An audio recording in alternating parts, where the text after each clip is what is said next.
Hello everyone, this is Dan Gramza and welcome to Gramza Market Studies for Tuesday, June 28th. Well, I was looking for basically an unchanged, a slightly lower type day. I wasn't looking for a dramatic move down here in the NASDAQ market. We did get weaker, but again, the market's the afterglow of what's happened.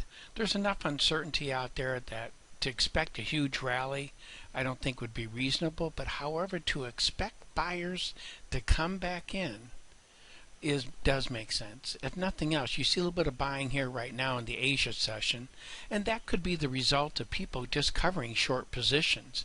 You're going to see some of that as well, and so a little bit of an unchanged type day today. In other words, Tuesday's action basically stays inside of Monday's range, and it ends up being a green candle. I think that kind of behavior would be more expected than a huge drop to the downside. The information's out.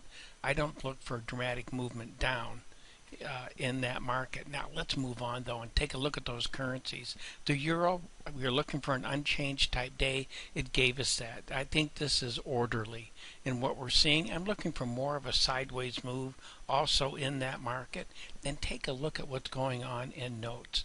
You know, I mentioned looking for something that would not make new highs, an unchanged type behavior. Again, that's what we have. I think that's reasonable. We're seeing a stronger opening in Asia.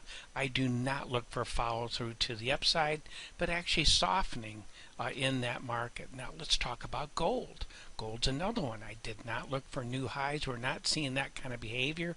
In fact, today I'm looking for a down day in that market. Not a dramatic day down, but I'm looking for a down day.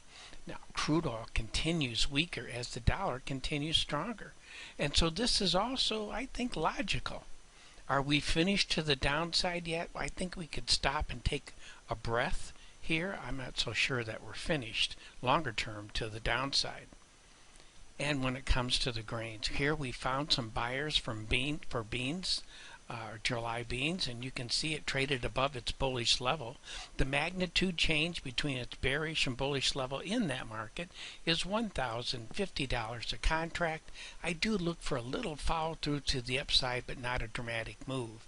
In wheat, we also traded above the bullish level here, and the magnitude change between the bearish and bullish level in that market is $700 a contract, but here I look for a sideways move.